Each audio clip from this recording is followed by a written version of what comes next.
Sí. Sí, profe. Gracias.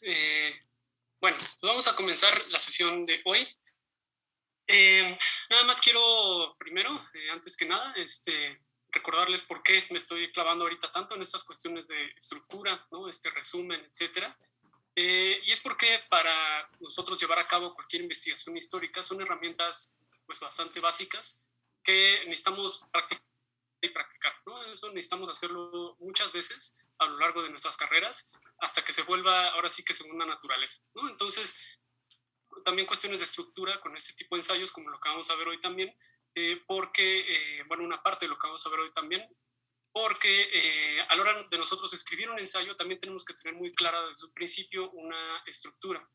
Y esto es importante porque muchas veces pues, nos encontramos con que, por ejemplo, ¿no? Para nosotros escribir un artículo académico, un artículo, por ejemplo, o proponerle una revista o algún periódico, etcétera, nosotros tenemos que hacer un pequeño de lo que vamos a hacer, un pequeño, un anticipo, digamos, de qué es lo que va a ocurrir en nuestro texto. Y eso tiene que ser, digamos, atractivo para, o por lo menos tiene que hacerle sentido a quien nos esté leyendo. Entonces, antes de entrar con la lectura, quiero que veamos unos cuantos ejemplos de resúmenes de artículos académicos. Aquí hay una diferencia, ¿no? Un poco como lo que les decía, que quiero reiterar, es que un resumen de un artículo académico viene antes del artículo en sí, ¿no? Digamos aquí, igual, por ejemplo, si nosotros le proponemos un artículo a una revista, ahí depende, claro, ¿no? Hay revistas que aceptan solo textos ya terminados, pero en muchos entornos de revistas, periódicos, etcétera, uno tiene que hacer una propuesta, ¿no? De texto. Entonces, es en el sentido que antes de escribir el texto viene un resumen.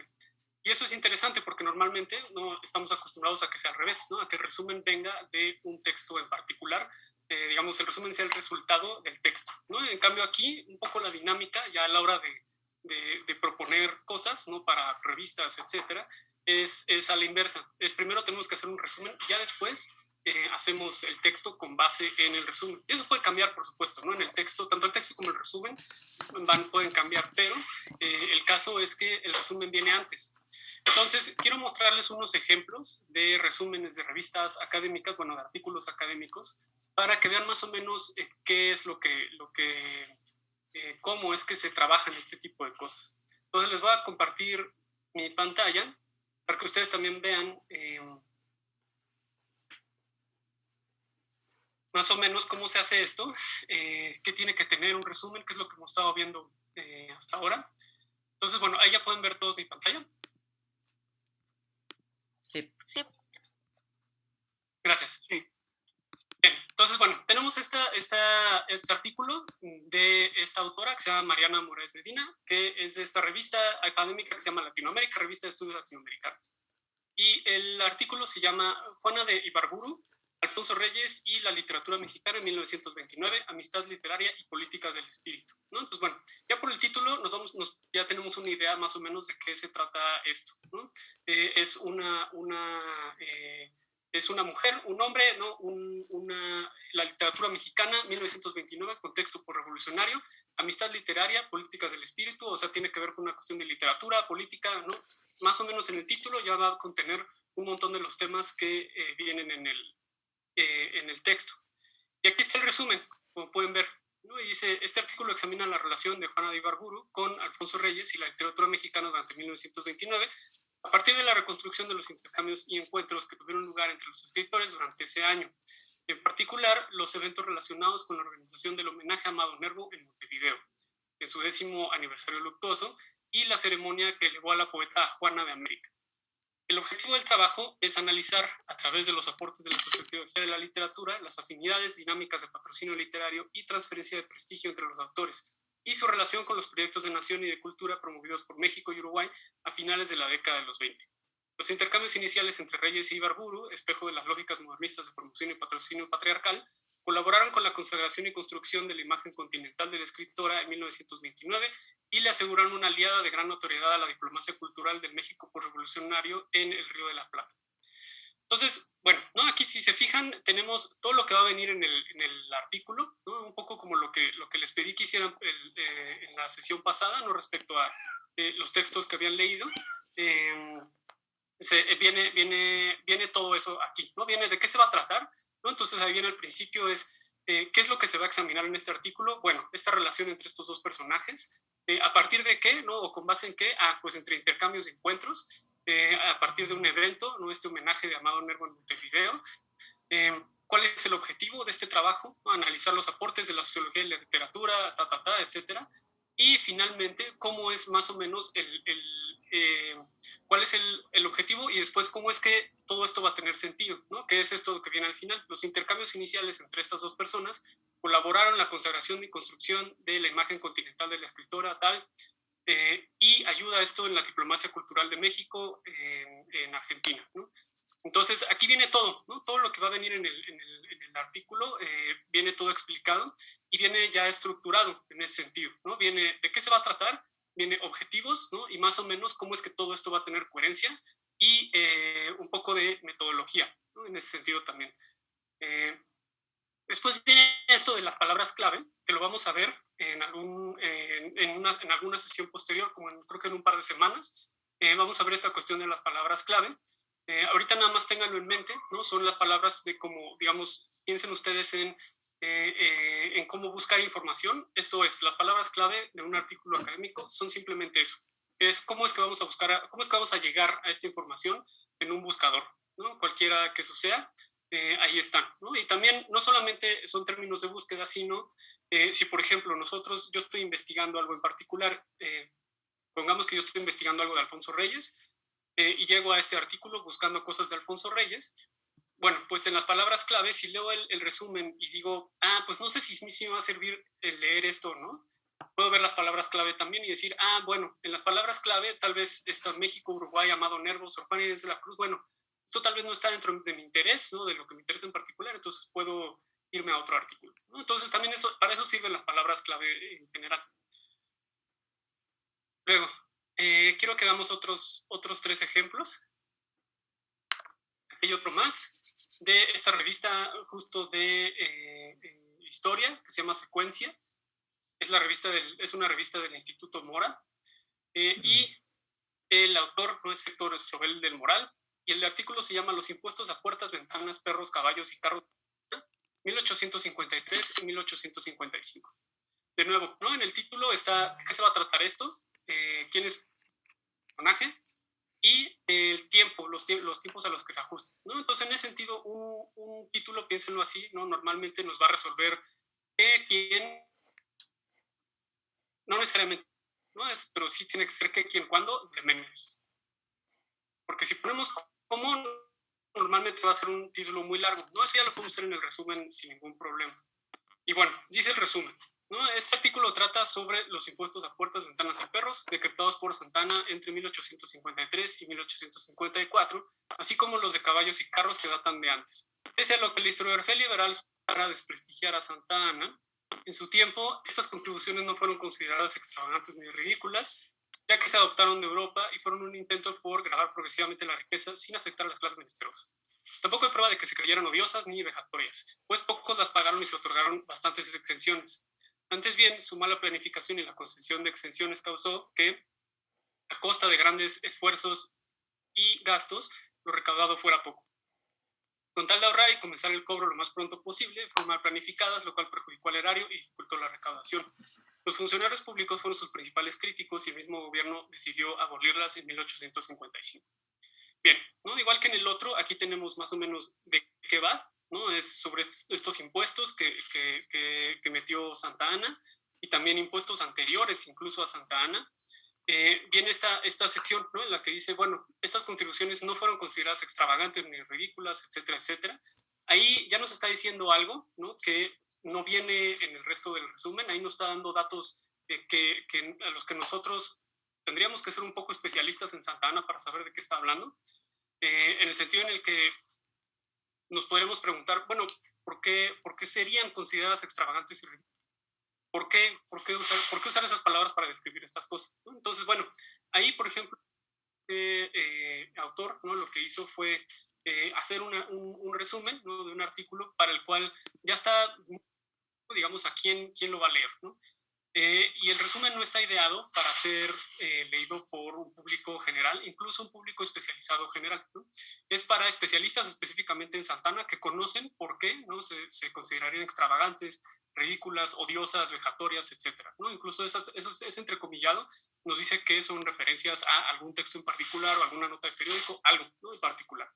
Entonces, bueno, esa cuestión de cómo es que se hace un resumen también se puede considerar respecto a la revista donde vamos a enviar, ¿no?, a donde estamos proponiendo un texto y considerando quién va a ser el público también, ¿no? Entonces, en este caso, lo que hizo este autor fue darnos este panorama, ¿no?, de qué es lo que se va a hablar, cuál es un poco la idea, ¿no?, de lo que se va a hablar y más o menos cuál va a ser la conclusión de esto, ¿no? No nos dice muy bien cuáles son los objetivos, por ejemplo, ¿no? En el otro resumen sí venían muy claros los objetivos. El objetivo es este, la metodología es esta, ¿no? Ah, perfecto, muy bien. Aquí, ¿no?, es más o menos de qué se va a hablar y más o menos cuál va, hacia dónde está orientado, ¿no? Es un poco deshacer, en cierto sentido, esta imagen de la historiografía del siglo XIX, ¿no? Más o menos eso queda claro, pero no sabemos muy bien cuál es en sí, ¿no?, ese objetivo, y no sabemos muy bien tampoco más o menos cómo es que lo va a abordar, ¿no? Tenemos aquí muy bien el qué, ¿no?, y cómo es que esto tiene coherencia, pero faltarían este par de cosas, ¿no? Que si un lector que simplemente empieza a buscar de esto y no es especialista en Santa Ana, pues tendríamos que ver más lejos, tendríamos que empezar a leer el artículo para saber ya realmente si nos va a servir o no. Entonces es muy importante que tengan en un resumen, ¿no?, que sea lo más completo posible. El siguiente ejemplo que quiero ponerles es un ejemplo un poco más extremo eh, de esto, de estas cosas que les digo como luego faltan. De aquí, ¿no? Es una revista de estudios de Asia y África. Eh, este autor se llama Ismael A. Maillo y el título se llama Un cerdo inconformista, entre comillas, el enseño de Wang Xiaobo sobre la granja orwelliana de la revolución cultural. Bueno, sabemos que es sobre la revolución china, ¿no? Más o menos, la revolución cultural en China. Ok, perfecto. Y luego viene el resumen. Y el resumen dice, el ensayo Un cerdo inconformista del escritor chino de culto Wang Xiaobo, 1952-1997, fue publicado por primera vez en 1996 en la revista. En él se describen las aventuras de un cerdo, mascota de unos jóvenes instruidos, que es distinto a los demás. Un cerdo ágil, vivaracho e inteligente que se las arregla para salirse con la suya. El cerdo es considerado una lacra por los lugareños. Realmente aquí, ¿no?, faltan todas estas cosas que habíamos visto en los otros resúmenes, ¿no?, el qué se va a abordar, cómo, etcétera. Aquí falta completamente, ¿no? Podemos suponer que esto es lo que se va a abordar. No es explícito, ¿no? Mientras más explícito sea un resumen, pues va a ser mejor porque es un resumen, ¿no? Eh, Aquí pues sabemos que este va a ser el tema, pero ¿cómo lo va a abordar? ¿Quién sabe? ¿No? ¿Desde qué perspectiva? No sabemos. ¿Cuál es el objetivo de este trabajo? ¿Quién sabe? Tampoco sabemos, ¿no? ¿Qué es lo que le va a dar coherencia a este trabajo?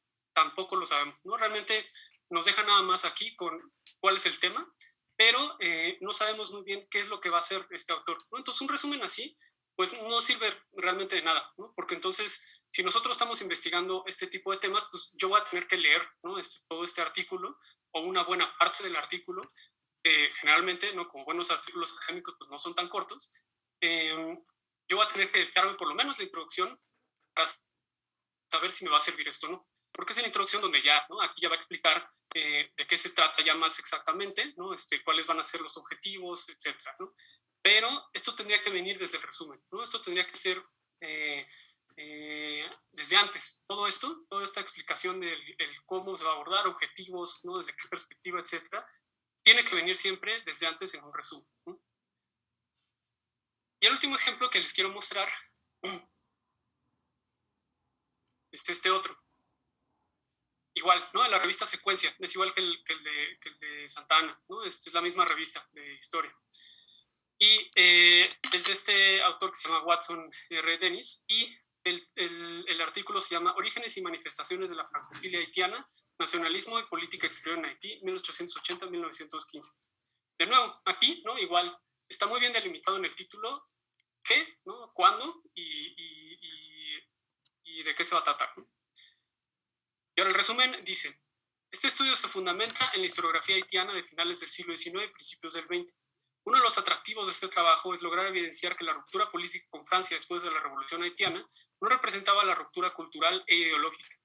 En poco tiempo, la nueva élite del poder haitiana se volvió francófila. El trabajo estudia la francofilia haitiana en sus orígenes y sus manifestaciones más evidentes. El autor llega a la conclusión de que la francofilia haitiana era una propuesta del vínculo estratégico entre Haití y Francia. En tal sentido, la francofilia fue uno de los fundamentos de la política exterior del Estado haitiano y una expresión de su nacionalismo.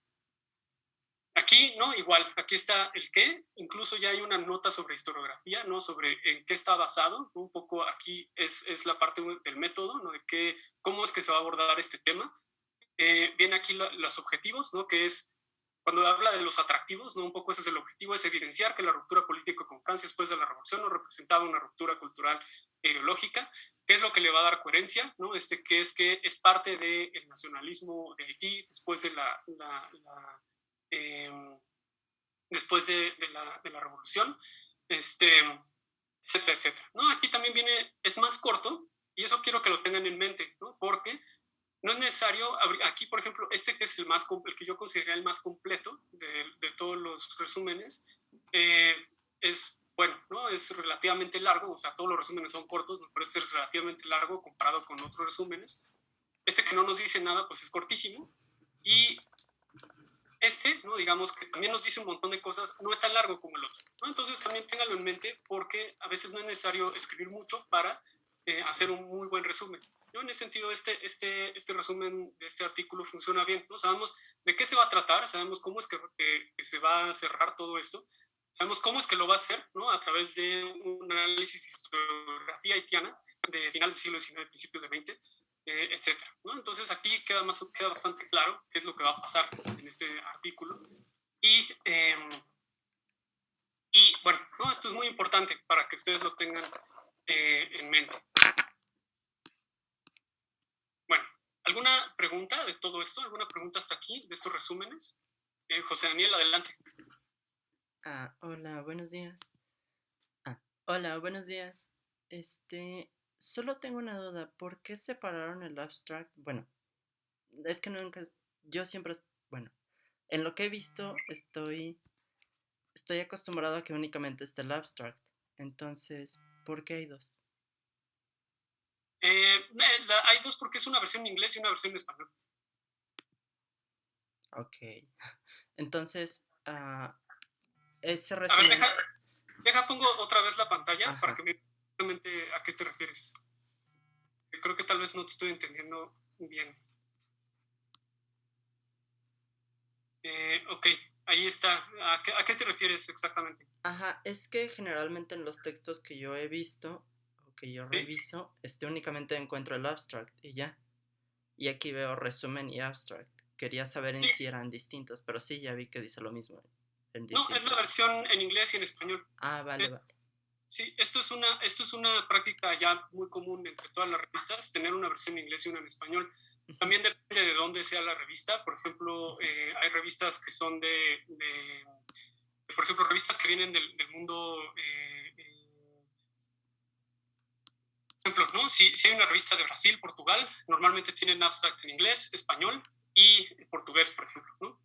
Revistas que son del mundo francoparlante vienen un abstract normalmente francés y en inglés, ¿no? A veces, dependiendo como del alcance de la revista, si también tiene artículos en español, pues también va a venir una versión en español, pero entonces ahí va a cambiar, pero siempre hay una versión, digamos, como en el idioma original de la revista y en inglés, ¿no? Ese sí es de cajón siempre, en todas las revistas constantemente va a haber versiones del resumen en inglés.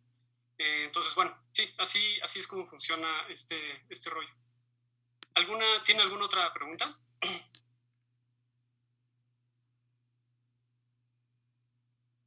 Bueno, ahora sí, vamos con el texto que leyeron de El Zapata de Diego, de Luis Vargas Santiago. La primera anotación que quiero hacerles, ¿no? Es Si lo tienen a la mano, ábranlo para que estemos ahí con el texto directamente. Nada más para repasar un poco lo que hemos estado viendo. Aquí este autor nos la dejó un poco más fácil, ¿no? que en el texto anterior, en el sentido en el que están delimitados, muy bien delimitados, cómo está estructurado, ¿no? Digamos, están muy bien delimitadas las partes. Si se fijan, ¿no? Aquí lo que yo consideraría la introducción vendría desde el principio del texto, del primer párrafo, si atendemos los artificios o recuerdos de Diego Rivera, y acabaría en el párrafo, es el 1, 2, en el tercer párrafo, ¿no? En el de más que ordenar las memorias de Rivera, lo que es interesante notar es cómo apareció, etcétera, etcétera, ¿no? Un poco porque ahí, ¿no? Lo que está haciendo es introducirnos al tema, ¿no? A cómo es que Diego Rivera ha reconstruido su memoria, ¿no? Ha reconstruido su propia historia. Denme un segundo.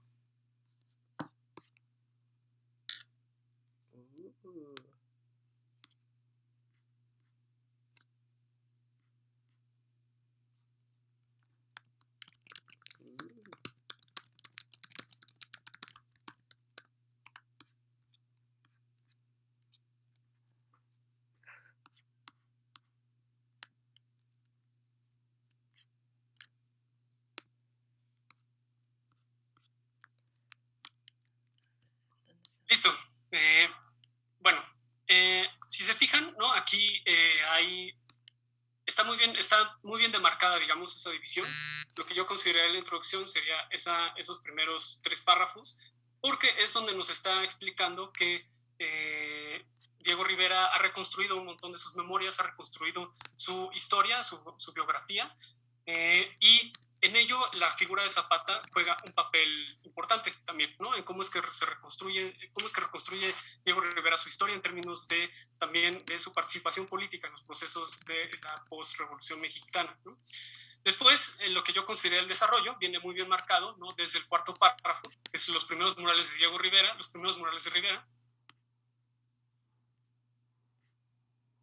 y se iría hasta el noveno párrafo, que sería Zapata fue el vehículo mediante el cual Calles logró que su administración igual, ¿no? Aquí está todo, digamos, todas las ideas de este ensayo están desarrolladas en esta parte, ¿no? Están desarrolladas con detalles más o menos, ¿no? Cómo es que se va articulando esta memoria de Diego Rivera, cómo es que la va modificando, qué papel juega este señor, ¿no? Diego Rivera, en la política mexicana también, no solamente en términos del mundo del arte, ¿no? Sino que también en cómo juega en la política mexicana. Ahí es donde están desarrolladas todas estas ideas. Y después, finalmente, ya en el párrafo, creo que era el 10º, en adelante, hasta el final, hasta el 12, ya viene el cierre, ¿no? del artículo, ¿no? ¿Por qué? Porque viene ya una interpretación, ¿no? De un fresco, de este fresco de Zapata, y esa interpretación, primer paso para cerrar todas las ideas que vienen atrás, ¿no? Que es ya darle cierre a decir, efectivamente, ¿no? Diego Rivera reconstruyó, tenía esta utilidad, la figura de Zapata tenía esta utilidad no solo en términos del gobierno, ¿no? Sino que también para Diego Rivera y otros círculos de la política en el mundo del México. Entonces ahí es donde yo consideraría que están estas 3 secciones bastante bien definidas. No sé si ustedes tengan alguna otra perspectiva, si ustedes tengan alguna diferencia, si ustedes marcarían, dirían, bueno, pero ¿por qué no incluir, por ejemplo, aquí esta parte? No sé si tengan alguna notación, algún comentario en ese sentido.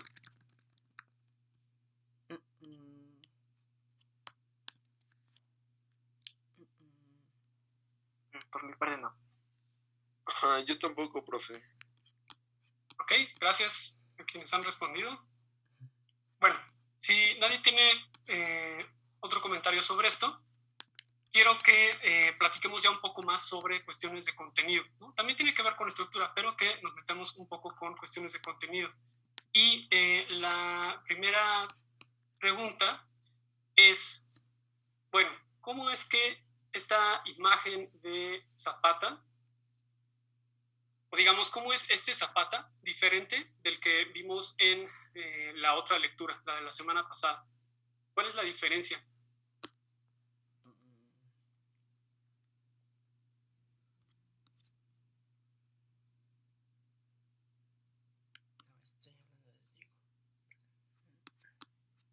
Viridiana, adelante. Buenos días. Yo creo que es que en la primera lectura se ocupa la memoria de Zapata como la imagen de Zapata para que los políticos conectaran con pues la gente, ¿no? Y en estas segundas, yo creo que aunque también utiliza un poco la memoria de Zapata, Diego, ¿no? Como para validarse a él mismo, ¿no? Para, como ahí dice, como dar él también dejaría como su arte por luchar o así, a diferencia de otros moralistas. Siento que es más como que él quisiera como eso, ¿no? O sea, poder hacerlo, como dice de Siqueiros, pero creo que no lo ocupa tanto como los políticos. Siento que es algo más como que está entre líneas, ¿no? Que ocupa Zapata para eso, porque creo que los políticos sí es algo muy obvio que lo querían para eso. Creo que la diferencia es eso, que tal vez no era tan consciente de eso, solamente quería que la gente igual supiera que él podría ser como un revolucionario. Gracias, Viridiana. Sí, ¿no? Aquí hay tal vez no una diferencia, sino una similitud entre el uso, ¿no?, de la imagen de Zapata. Una de las similitudes del Zapata que vimos en la lectura anterior y en esta no es simplemente cómo es que se usa en términos políticos para justificar una cierta integración a los procesos de la Revolución Mexicana, ¿no? Como cerrar una cierta distancia de los procesos de la Revolución Mexicana que se van dando ya después de ya acabado el momento armado, ¿no?, de la Revolución. Entonces ahí hay un parecido, ¿no?, de cómo es que se usa esta imagen de Zapata y cómo es que la usa Diego Rivera. Tiene un sentido similar, ¿no? Tiene otras diferencias en que es muy personal, ¿no? Aquí estamos hablando de una persona, a diferencia de los usos de la semana pasada, que son en general estatales o gubernamentales, ¿no? Entonces sí, muy bien anotado. Susana, adelante. Sí, buenos días. Yo creo que Diego Rivera utilizó como la imagen de Zapata como para demostrar esa mexicanidad. O sea, sabemos que en esa época Rivera estaba en Francia, en París, y pues creo que era como una forma de utilizar esa identidad de mexicanidad para decir como, wow, sí, esto es el arte de México. Y igual era la época de, bueno, que se acababa la revolución bolchevique, ¿no? Entonces había como auge en el comunismo y pues también como que era una forma de mostrar de sí los comunistas, la revolución, y yo soy así, yo dejaría mis pinceles por irme a luchar, pero pues sabemos que, bueno, en el texto decía que sí lo hizo, pero pues en un lugar donde la lucha no fue tan fuerte, y pues no sé, eso hasta me dio un poco de coraje leer como esa apropiación cultural, por así decirlo. Y pues sí, es mi comentario. Gracias. Gracias, Susana. Sí, ¿no? Un poco lo que apunta este autor, ¿no?, Luis Vargas Santiago, un poco a lo que apunta es en ese sentido, ¿no?, que es Diego Rivera no participó directamente en los procesos de la Revolución Mexicana.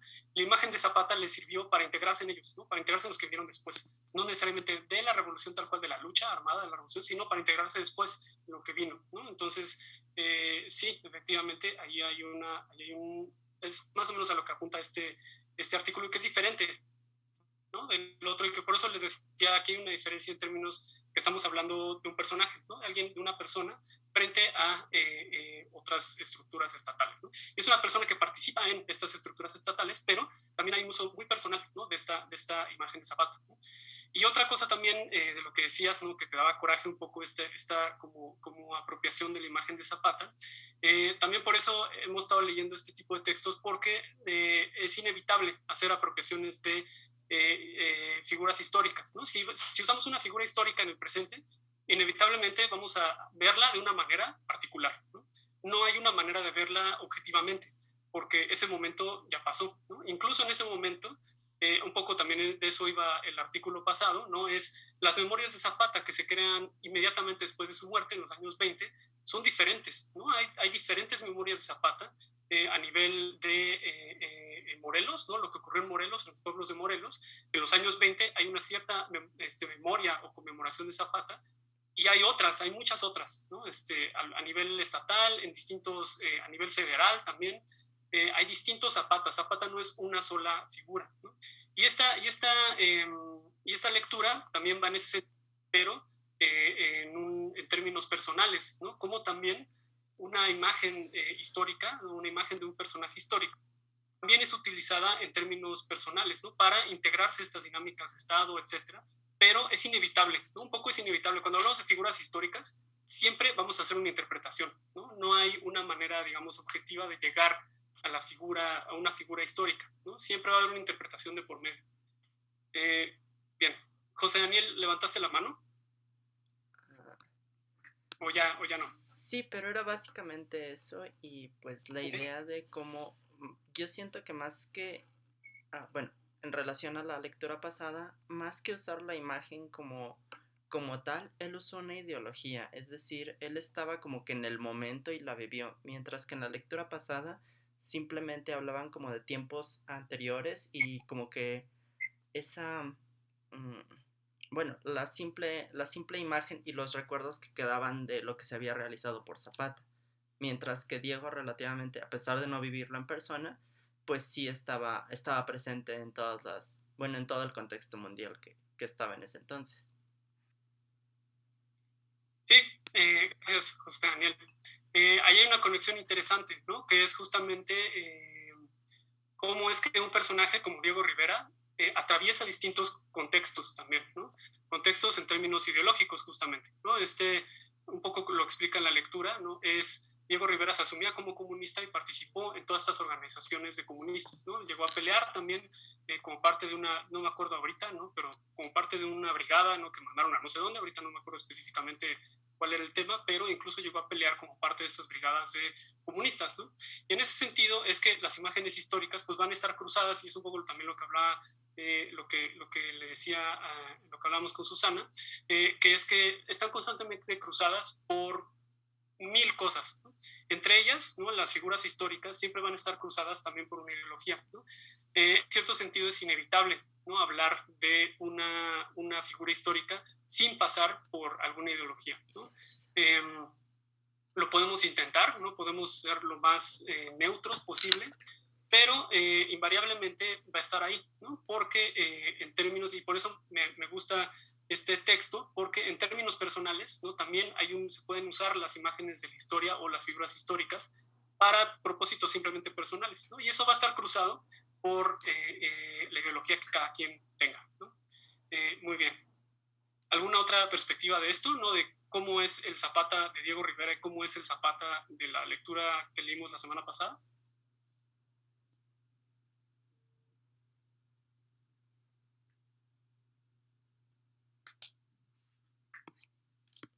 No. Ok, ahora, ya teniendo esto en mente, ¿no? Estas diferencias entre estas dos lecturas, ¿cómo es diferente, ¿no? Digamos, estos Zapatas que hemos visto a lo largo de estas 2 semanas? ¿Cómo es diferente del Zapata que ustedes conocían, que vieron en la escuela?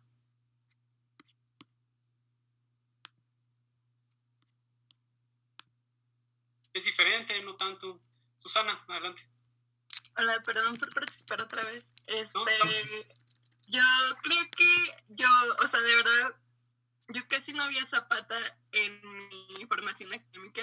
Para mí, la principal figura de la revolución es Pancho Villa y Francisco Madero y Carranza, pero creo que es porque el norte, y pues a Zapata pues lo vimos, pero pues como muy general, no así como tan ensalzado, tan condecorado como lo fue Pancho Villa y los otros.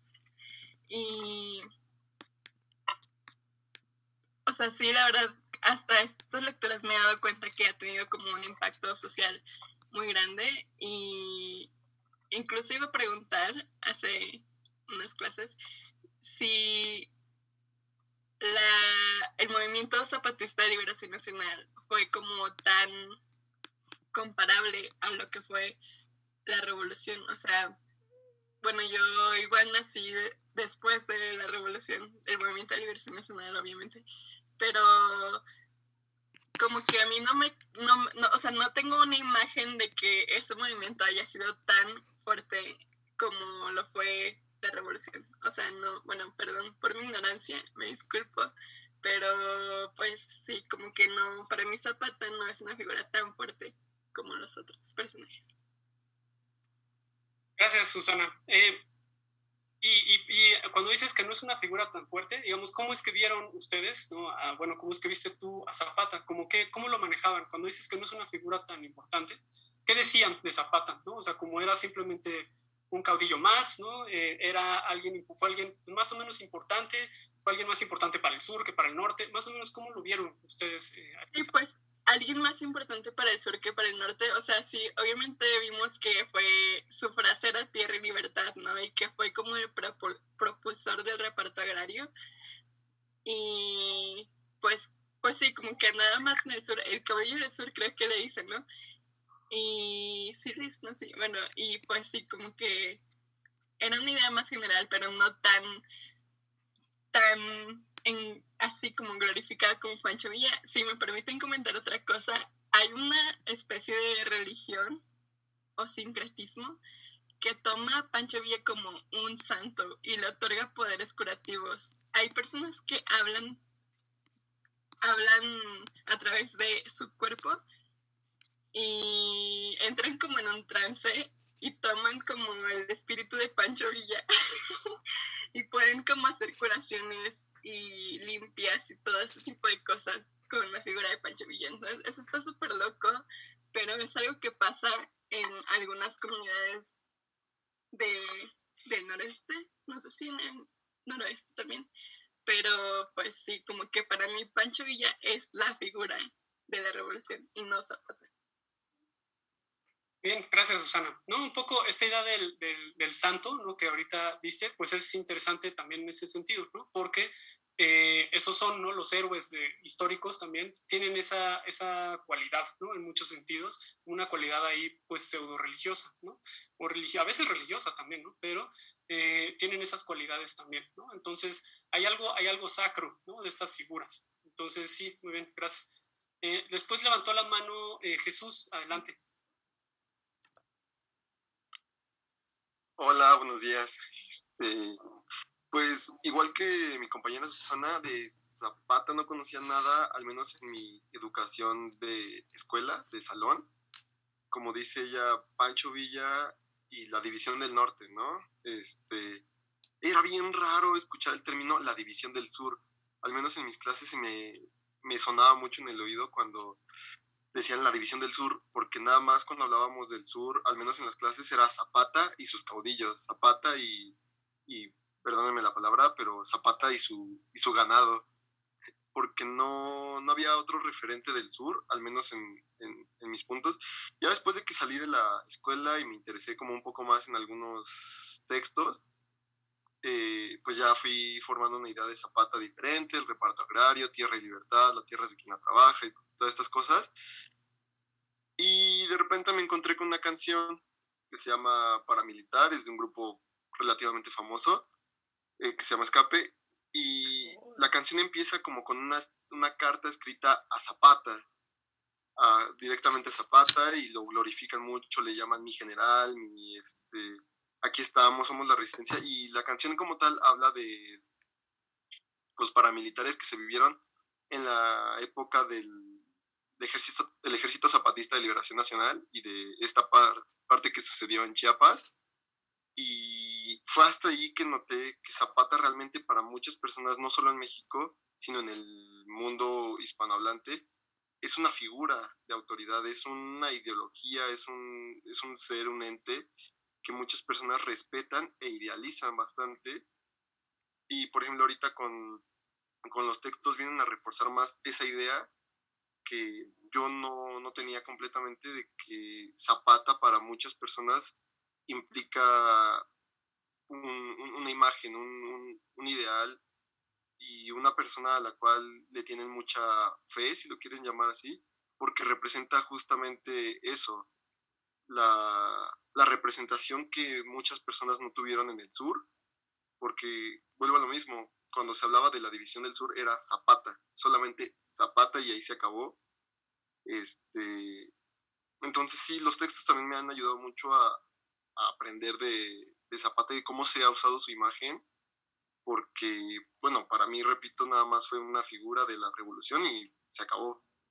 Fue hasta mucho después y con los textos que me doy cuenta de que aún hoy en día la imagen de Zapata sigue retumbando en nuestras vidas, en la vida de muchos.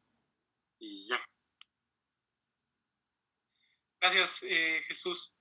Sí, ¿no? Aquí es interesante ver, tiene que ver también con lo que hablábamos con Susana, ¿no? En este sentido de los héroes nacionales, ¿no?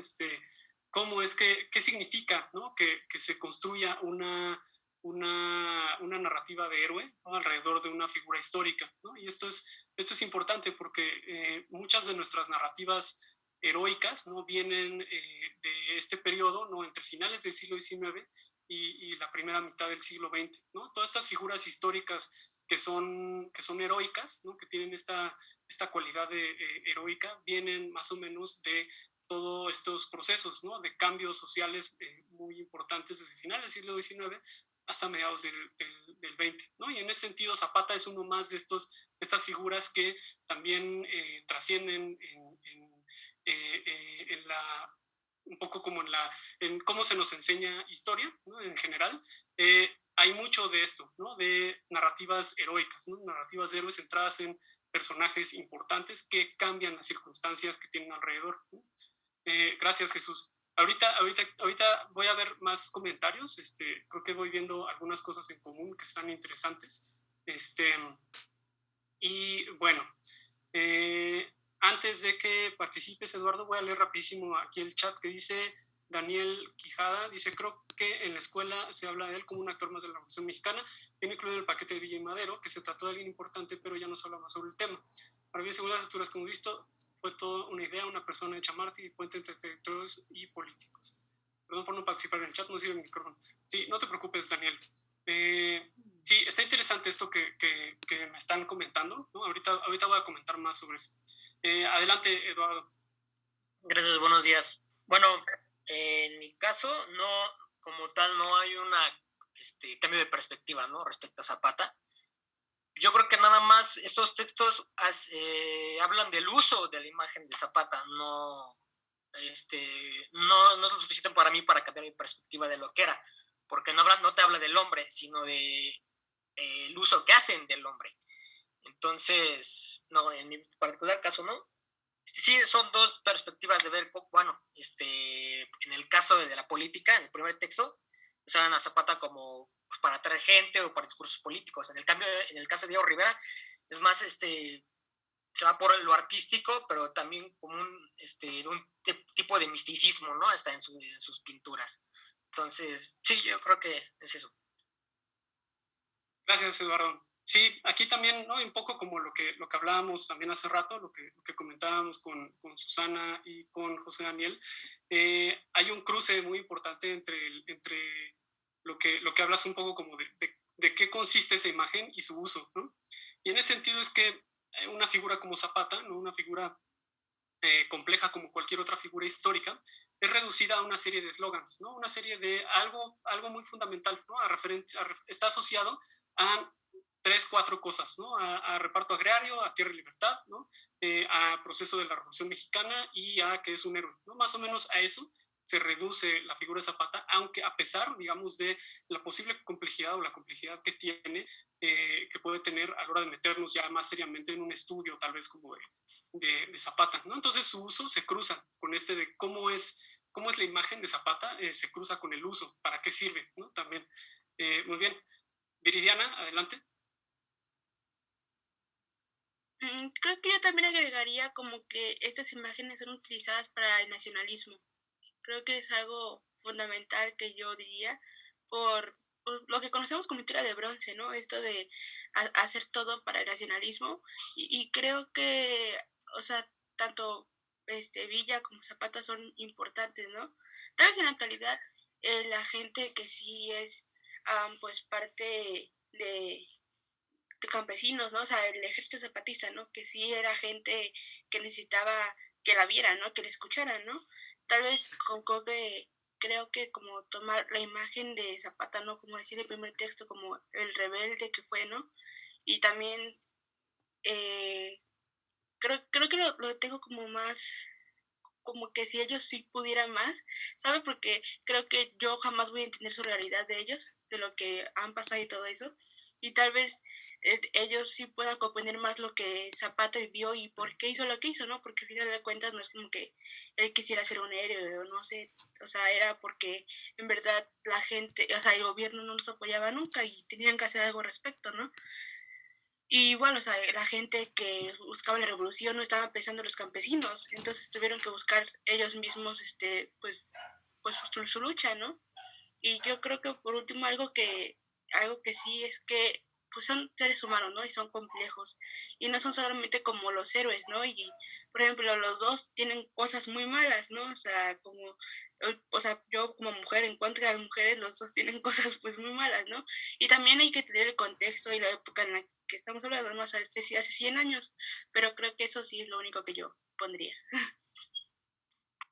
Gracias, Viridiana. Sí, es justo lo que hablaba, ¿no? Ahorita lo que decía Eduardo, ¿no? Es dejar, ¿no? Esta dimensión de complejidad, ¿no? Tal vez que tiene la historia o los personajes históricos y qué es lo que ustedes van a ir abordando a lo largo de la carrera, ¿no? Ustedes van a ir viendo cómo es que muchas cosas que parecen muy sencillas en realidad son complejísimas y son, pues, extremadamente complejas. Y es esa dimensión, ¿no? Que es lo que tú estás hablando ahorita, ¿no? Como esa dimensión de la complejidad, ¿no? De una figura como Zapata ya tal cual, ¿no? Quien haya sido él, así en vida, ¿no? Esa complejidad es extremadamente difícil, ¿no? De tener, bueno, de acceder a esa complejidad, ¿no? Y es extremadamente difícil hacerla accesible también, ¿no? En un sentido narrativo. ¿Por qué? Porque también recordemos, ¿no? Una cosa como el proceso que vino después de la Revolución Mexicana, todo el proceso de la post-Revolución Mexicana, este interés en construir una identidad nacional, pues está fundamentada en narrativas que se tienen que hacer muy sencillas, ¿no? En ese sentido, para nosotros tener una identidad con algún personaje histórico, ese personaje histórico tiene que ser extremadamente general, ¿no? Las características que tiene ese personaje histórico tienen que ser muy generales, ¿no? Porque si le damos toda su dimensión, ¿no? Digamos toda su dimensión como personas, pues puede que igual y no me identifique tal vez con ese personaje y en ese sentido yo no entre como en esta, yo no me convenza, ¿no? De esta narrativa de la identidad nacional, ¿no? Entonces ahí es que esta complejidad se hace de lado para favorecer algo mucho más sencillo, algo mucho más simple, para poder ir construyendo esta historia nacional de una manera que se le pueda contar a alguien que tiene 7 años, por ejemplo, ¿no? Entonces, es en ese sentido que se va dejando de lado, ¿no? Esa complejidad, y eso no necesariamente es algo malo, no necesariamente es algo siniestro tampoco, ¿no? Sino es simplemente parte de un proceso de construcción de una historia y una identidad nacional que así es como se idea, ¿no? En la posrevolución mexicana. Y hay que verlo en sus matices, ¿no? Por supuesto, hay que criticarlo también. Pero no necesariamente es así como bueno, esto está mal, o nos están engañando, una cosa así, ¿no? Sino, pues esa es la manera en la que se hacen este tipo de cosas y pasa no solo en México, pasa en todos lados, ¿no? A la hora de construir identidad nacional, se agarran estas figuras, se construyen narrativas relativamente sencillas alrededor de estas figuras y así es como se puede dar una narrativa relativamente fuerte, ¿no? Poderosa, de cuál es la identidad nacional, qué significa ser mexicano, mexicana, etcétera, etcétera, ¿no? Muy bien. Después levantó la mano Alejandro, adelante. Así hablando de la imagen de Zapata, yo que vivo aquí en el sur, por ejemplo, en la ciudad donde vivo, hay ¿cómo se dice? Un hotel, restaurante, no sabía bien, que se llama el Mesón de Zapata, porque aquí la imagen de Zapata sí es muy, sí la mitifican mucho. Aquí el Mesón de Zapata es una construcción de las más antiguas de la ciudad, no se ha tocado, no se le hace nada porque se supone que aquí venía Zapata a dormir. Te cuentan sus historias de, no, mira, de hecho te metes a ese lugar y te da miedo, te da una mala vibra, porque hasta te van enseñando donde según amarraba sus caballos, y te dicen, no, en las noches se te aparece Zapata y te va a espantar. Y aparte de que acá en Guerrero, en sí, en el estado, todo esto de las ideologías de los agraristas está muy marcado con todo esto de las historias de la guerra sucia, de los políticos que estaban en la Sierra de Guerrero con ametralladoras, como Lucio Cabañas y compañía. Es una imagen que, a diferencia de lo que comentan mis compañeros más para allá del centro, que allá no se les educa tanto con la imagen de Zapata como un entente, acá en Guerrero sí, en todo esto del sur, me parece que sí, desde pequeña te empiezan a decir no, te cuentan historias de que Zapata hacía esto por el bien de las personas, Yo, por ejemplo, me disfrazaba de Zapata cuando eran festividades, porque te pedían que fueran un montón de niñitos en noviembre disfrazados de Zapata y fueran platicando y hablando así como orgullo de todo lo que es todo lo que es el movimiento agrarista, todo aquí Guerrero. Todas las personas sí le mantienen ese respeto, por eso entiendo lo que usted estaba diciendo ahorita de la identidad.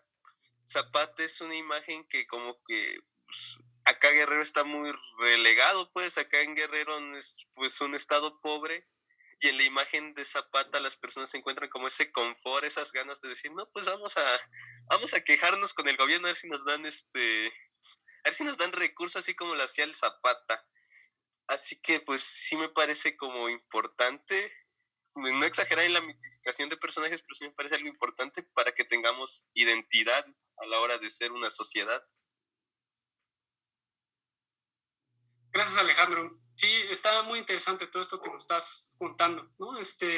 También ahí hay otra cosa que pues ya ustedes irán viendo, ¿no? Mientras vayan leyendo este tipo de cosas de la Revolución Mexicana, etcétera, ¿no? Cómo es que en ese sentido a una narrativa, no así gigantesca como la es de la Revolución Mexicana, ¿no? De dimensiones nacionales, ¿no? También tiene ciertas fracturas, ¿no? También si ya nos empezamos a meter en ese tema, la revolución no es igual en el norte, en el centro y en el sur, ¿no? No ocurre de la misma manera. En algunos lugares ni siquiera ocurre tal cual un momento armado, ¿no? Un conflicto armado. Simplemente llega, ¿no? Por medio de los gobiernos por revolucionarios, ¿no? Entonces, tenemos sitios del país en donde realmente la revolución no pasó, ¿no? En un sentido literal, ¿no? No hubo un conflicto, no hubo un levantamiento, simplemente fue como una especie de cambio muy largo, a muy largo plazo, como un cambio de gobierno y estructura estatal, ¿no?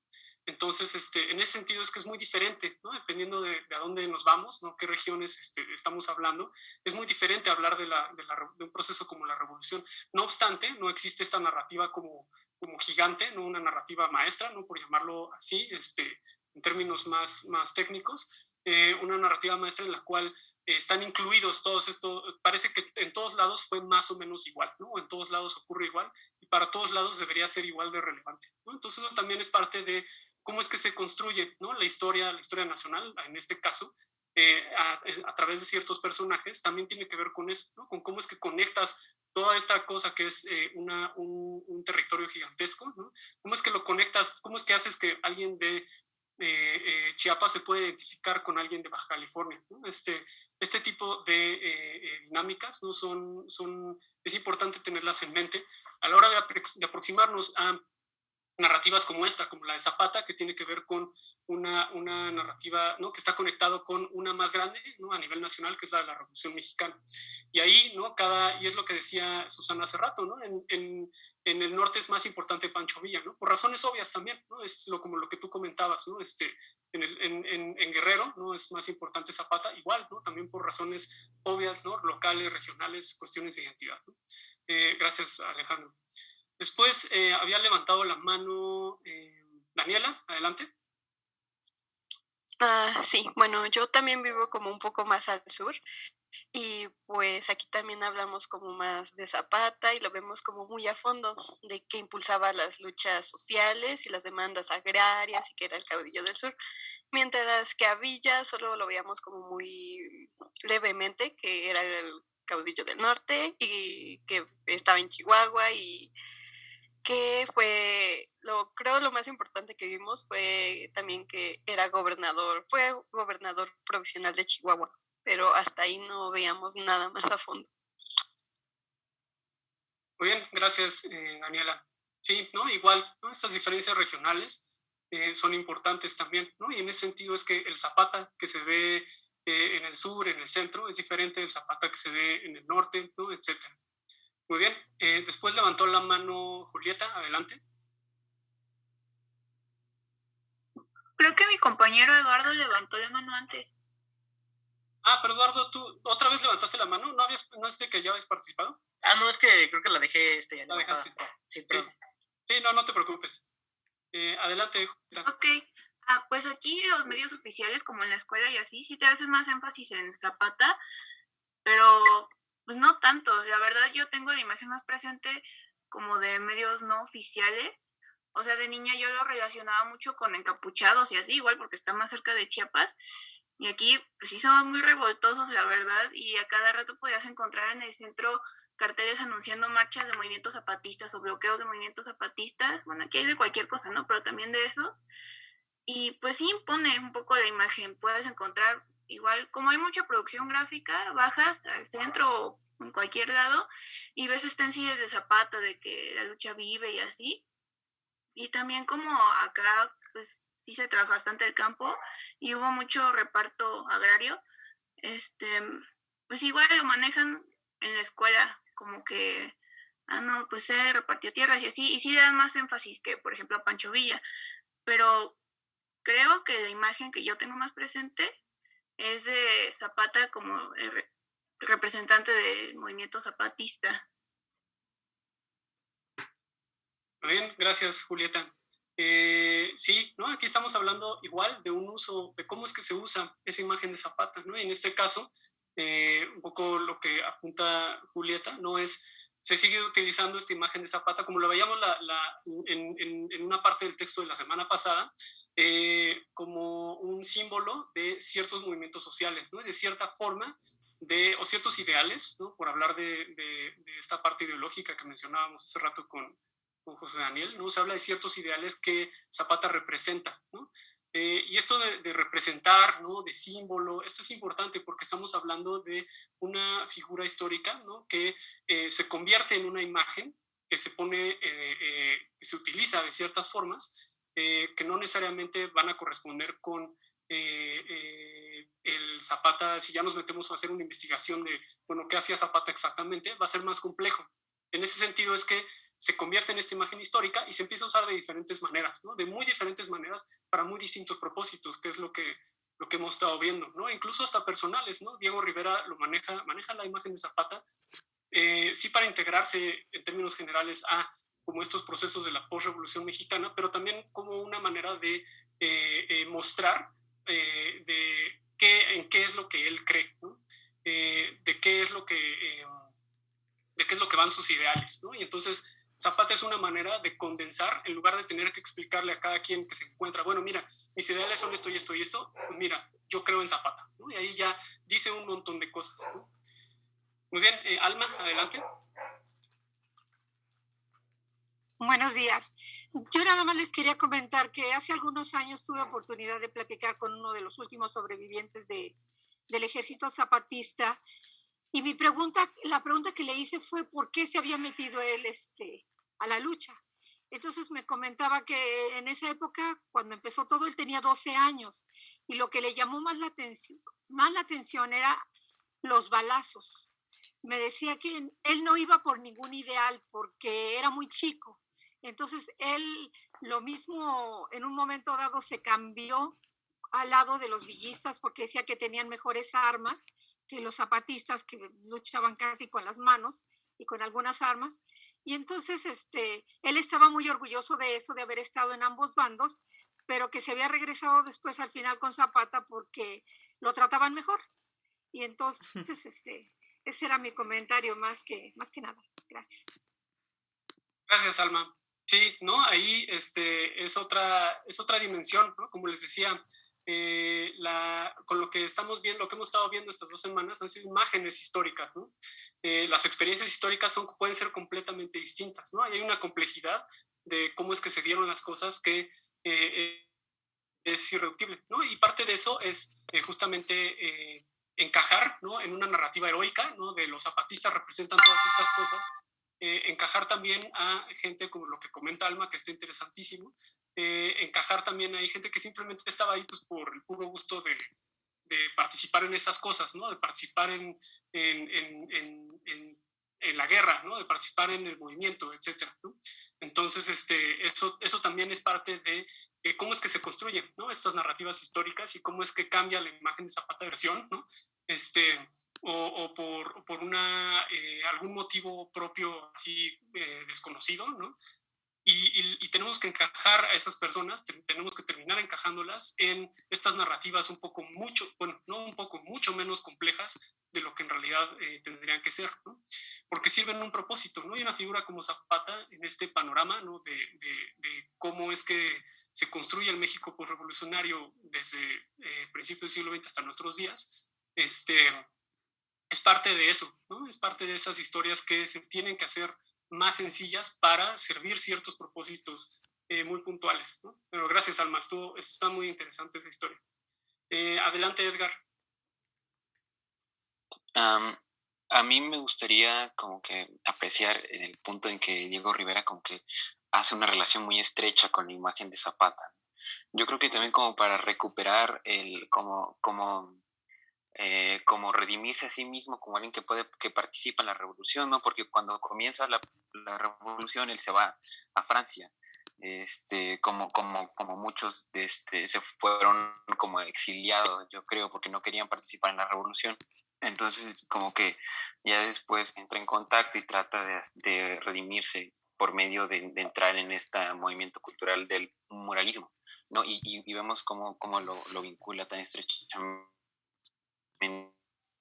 porque, por ejemplo, estaba viendo yo ayer que estaba revisando el artículo una fotografía de un mural, no sé si es de los que pintó en la SEP o en la antigua escuela de San Ildefonso, donde Zapata en la mano derecha tiene una hoz, ¿no? O sea, esto que es parte de la bandera soviética, ¿no? Entonces lo vincula mucho con su ideología comunista, y a la vez como que tratando de recuperar de esta misma ideología los como mandamientos agrarios, ¿no? Vinculándolo siempre esto, y pues bueno, esto aún se refuerza cuando ya después una pintura que hizo estando en Francia la nombró como algo de Zapata. El paisaje zapatista. Ajá, eso, entonces, o sea, que fue hasta los años 30, ¿no? Y esa pintura la hizo cuando estaba en Francia, muchos años antes. Entonces, yo creo que es básicamente esto, cómo lo ocupó como su posibilidad de redención y cómo pues al final resultó muy bien, ¿no? Porque hubo una apropiación cultural extensa, porque esto aparecía en películas, esto aparecía en libros de la SEP, esto parecía como una referencia cultural irrefutable, ¿no? Y Diego Rivera apareciendo como alguien que recuperaba la revolución, como alguien muy preocupado por las causas, ¿no? Entonces yo creo que es esto. Muy bien, Edgar, gracias. Sí, creo que justo, ¿no? Este tipo de cosas son las que quiero las que me interesa que se fijen, ¿no? Una de las diferencias, ¿no? Entre el Zapata de Diego Rivera y los Zapatas que vimos de la semana anterior, una de las diferencias principales, ¿no? Es que Diego Rivera se encarga de hacer una conexión directa con el comunismo, de vincular, de hacer una asociación entre Zapata y el comunismo, ¿no? Aunque Zapata no hubiera tenido idea de comunismo, aunque no hubiera existido ese vínculo directamente, Diego Rivera se encarga de hacer una conexión ahí, ¿no? Y ese es uno de los propósitos, ¿no? Que él tiene y por los cuales cruza esta ideología que él tiene también, ¿no? Entonces es en ese sentido que él se encarga de hacer, en términos simbólicos, no en términos visivos, se encarga de hacer una conexión, ¿no? Entre este universo ideológico que Diego Rivera tiene, ¿no? Respecto al comunismo y una figura como Emiliano Zapata, ¿no? Entonces ahí también es una de las diferencias de Zapata como gubernamental, ¿no? Que tenía, que veíamos la semana anterior, ¿no? Que es normalmente este como pequeño grupo de asociaciones que tienen que ver justo con tierra y libertad, reparto agrario, etcétera, ¿no? Y aquí lo que hizo Diego Rivera fue meter un elemento más, ¿no? Un elemento más que apunta hacia otros ideales más radicales que los que sostenía, ¿no? La estructura gubernamental respecto a Zapata, ¿no? Entonces hay una diferencia importante, ¿no? Qué bueno que la la notaste, ¿no? Y la otra también, lo otro también que iba a comentar, que me gusta esta lectura, ¿no? Que hiciste, que es darle como este giro positivo, ¿no? Como convertir esta historia de Diego Rivera, ¿no? Que alguien como yo, que soy medio cínico, ¿no? Puedo decir, ay, pues nada más lo estaba haciendo por ganancia propia, ¿no? Tú lo viste como algo, como una historia de redención, ¿no? Como algo más virtuoso, ¿no? Y entonces ese giro positivo me gusta mucho también, ¿no? Porque es una manera de ver cómo es que es un personaje como Diego Rivera maneja, ¿no? la figura de Zapata. ¿Para qué usa la figura de Zapata en términos personales? Es para decir, yo también fui parte de la revolución, pero no en un sentido como engañoso de, bueno, es que pues como no estuve tengo que compensar, ¿no? Sino como yo estoy participando, ¿no? Yo de hecho sí estoy participando en la Revolución Mexicana en un sentido como extendido, ¿no? Entonces sí, muy bien. Y aquí, ¿no? Es una buena oportunidad para comentar también bueno, para reiterar, ¿no? Esto que hemos manejado en estas últimas clases, ¿no? Que es cada quien va a tener una interpretación distinta de las cosas, ¿no? Cada quien, aunque sea exactamente el mismo tema, ¿no? Vamos a poder generar conocimiento, vamos a poder investigar temas y generar conocimiento del mismo tema, aunque sea, más bien, aunque sea del mismo tema, ¿no? Depende de cómo lo vea cada quien, ¿no? Aquí, por ejemplo, la lectura de Edgar fue en un tono positivo, ¿no? Fue un tono positivo para Diego Rivera, ¿no? Mientras que yo lo estaba manejando tal vez un poco como en tono negativo, aquí Edgar le dio otro giro, ¿no? Entonces eso está muy bien. Pregunta Susana en el chat, ¿alguien sabe dónde sale lo de mezclar la imagen de Zapata y la imagen del Che en playeras? No, la verdad yo no tengo idea de eso, me fallo. Bueno. Estos textos, tanto el de la semana pasada como fueron parte de una edición, ¿no? de esta revista de Nexos, conmemorando como una conmemoración de la muerte de Zapata. Entonces, aquí lo que quiero que tengan en mente también, ¿no? Es que hay esta idea de la historia oficial, ¿no? De la oficialidad, no necesariamente va a estar siempre vinculada a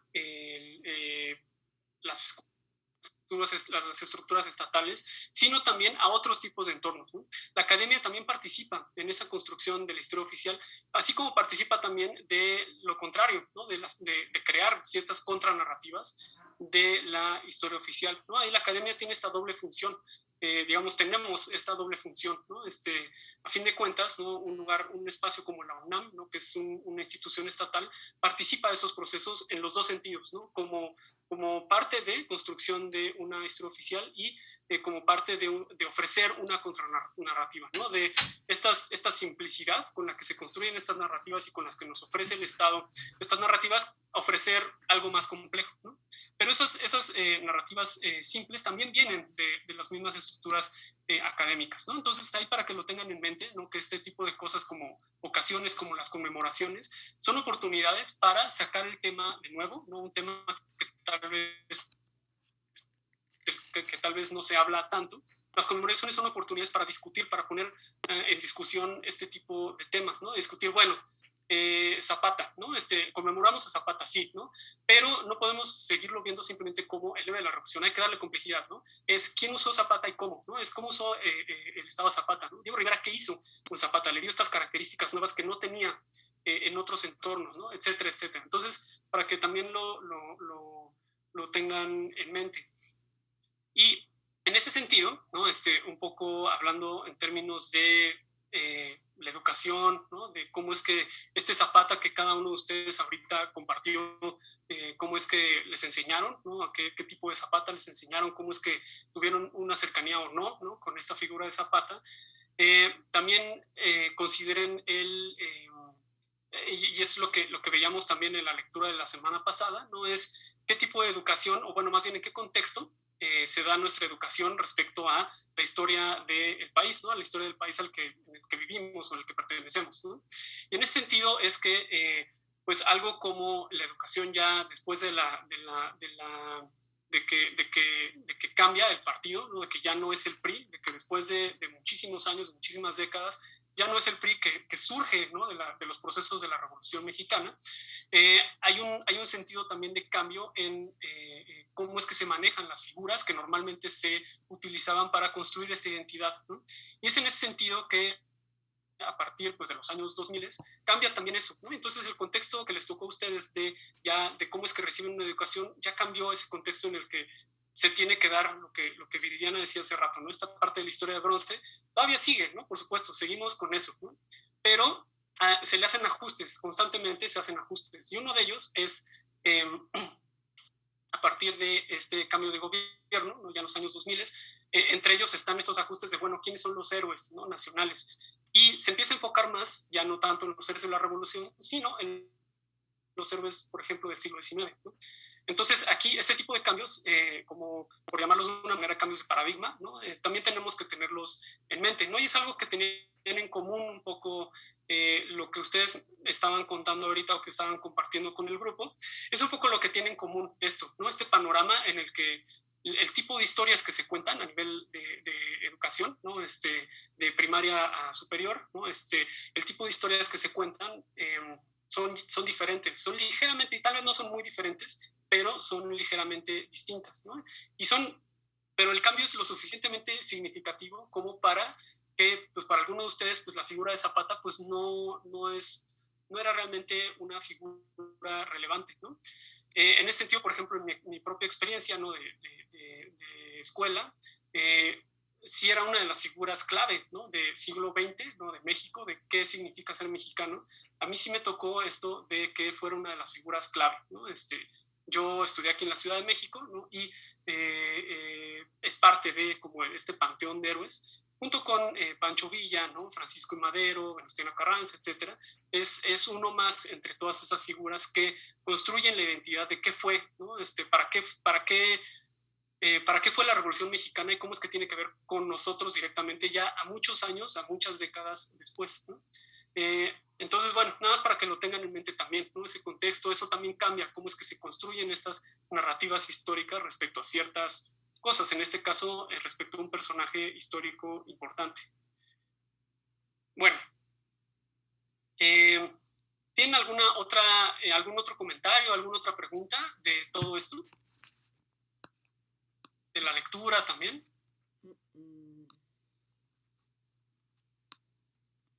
No, profe, al menos yo ya no. Muy bien, gracias. Ahora, ¿no? Habiendo hecho todas estas lecturas, no solo las de Zapata, ¿no? Sino también las otras que hemos hecho en clase, ¿qué tipo de historias se han encontrado, ¿no? Si ustedes tuvieran que clasificar estas historias, ¿cómo dirían, ok, esta lectura es historia social, por ejemplo, o esta lectura es historia económica? ¿Qué adjetivo le pondrían a las historias, a las historias que hemos visto, a los ensayos de historia que hemos visto hasta ahora?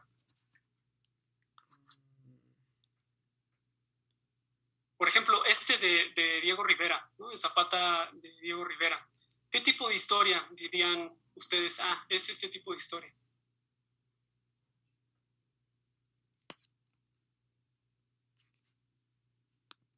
Pues serían descriptivos sociales, ¿no? Ok, entonces José Daniel dice, sería algo así como historia social, ¿no? Ahí tiene, Daniel dice en el chat, historia política y cultural. Luis Sánchez dice historia política, Eduardo dice historia cultural. Muy bien, ¿alguien más? ¿Alguna otra? Yo lo diría historia social. Historia social también. ¿Alguien más? Jesús también dice historia cultural. Repercusión. Historia cultural, por ahí alguien dijo, Mariana dijo historia del arte. Muy bien. Historia cultural de nuevo. Más historia cultural.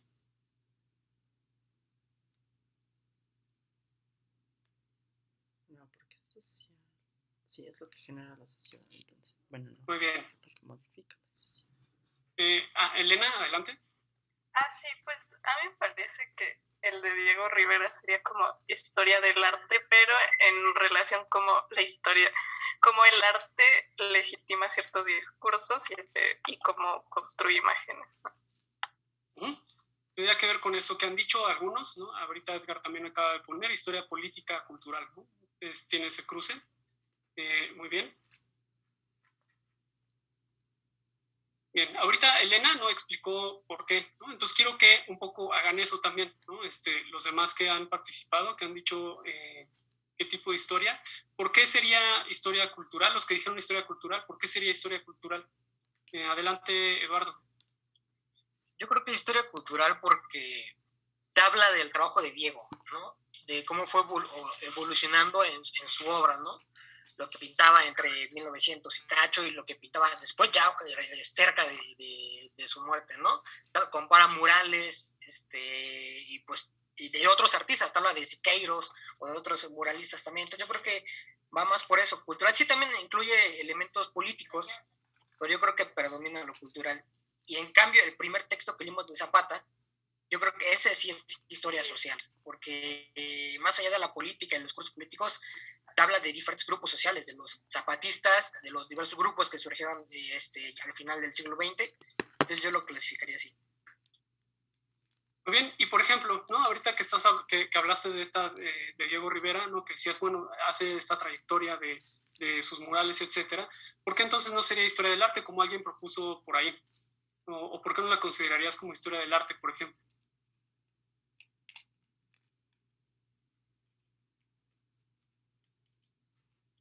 Bueno, es que como tal, ¿no? Historia del arte sería, bueno, a mi parecer creo que se enfoca más en la obra, ¿no? O sea, en la pintura como tal.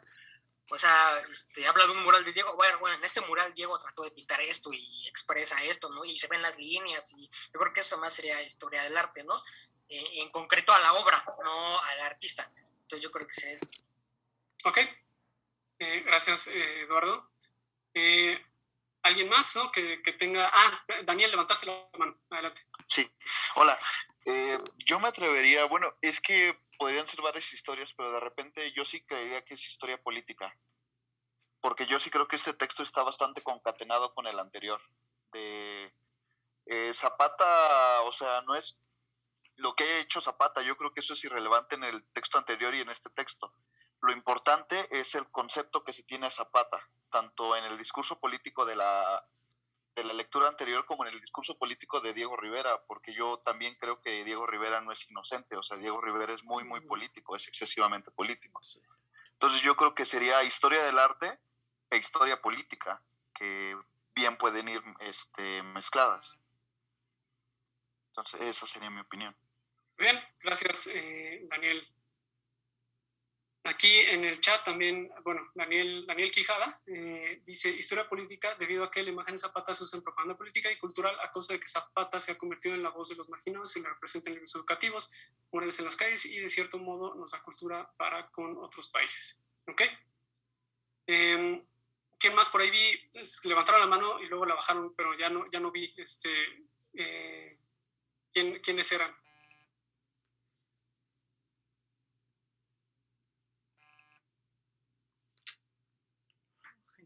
Por ahí, alguien que dijo historia del arte, no sé si quieran dar su opinión de por qué lo considerarían historia del arte. Ahorita ya tenemos una perspectiva de por qué cultural, por qué política y cultural, aquí o también otra de por qué política cultural. Nos faltaría esa de historia del arte y la de historia social.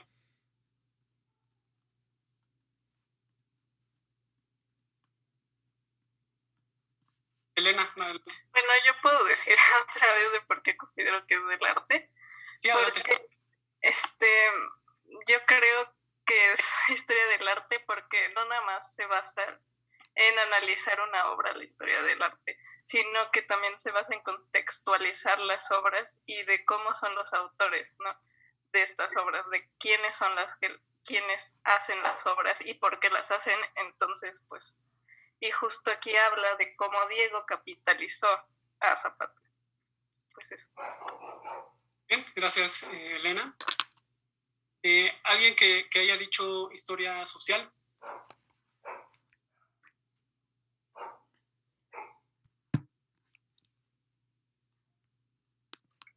escucho.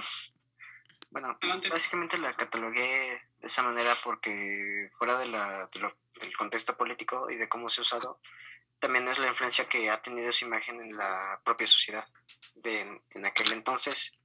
Y como esa misma influencia o ese mismo símbolo que representa como tal puede cambiar o puede ayudar pues ya sea de manera política o para verdaderamente impulsar la búsqueda de algún cambio entre los propios grupos. Bien. Sí, hasta cierto punto, ¿no? Nos habla este texto de cómo es que estaba estructurada, ¿no? En cierto sentido, la sociedad, ¿no? Es un tema, ¿no? De los que habla también el texto. Muy bien. Bueno, ¿no? Tenemos aquí una gama relativamente amplia de perspectivas, ¿no? El punto de hacer este ejercicio es que vean cómo es que hacer historia siempre cruza distintos tipos de historia. No es, aunque nosotros nos formemos, ¿no? Nos especialicemos en cierto tipo de historia, siempre vamos a jalar de otros, ¿no? Entonces, por ejemplo, aquí el autor de este texto de Diego Rivera es un historiador del arte, ¿no? Es un historiador del arte. Él trabaja aquí en el Instituto de Investigaciones Estéticas en la UNAM, ¿no? Entonces, su formación es de historiador del arte, ¿no? No obstante, esto no significa, ¿no? que la forma en la que practica la historia o la forma en la que escribe historia va a ser reducida a este tamaño, sino que se abre, un poco es lo que decía Elena, ¿no? Que es que este tipo de panoramas son bastante abiertos, ¿no? Entonces, hay de todo aquí, ¿no? Creo yo que el que vería menos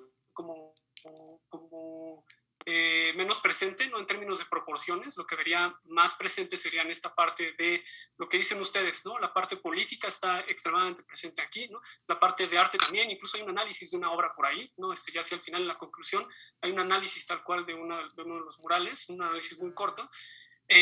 Y por otro lado es esta parte cultural, que es que está hablando de cómo es que eso se extiende más allá de las particularidades de la obra de Diego Rivera, ¿no? Cómo es que eso es parte de un panorama mucho más amplio, que no necesariamente se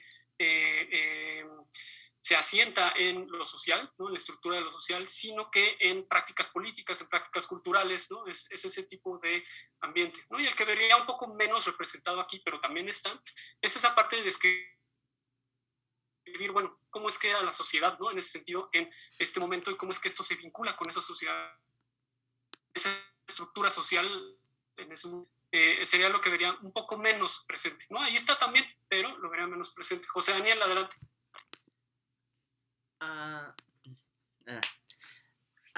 Pues yo, perdón. ¿Me escucho? Sí, sí. Ok.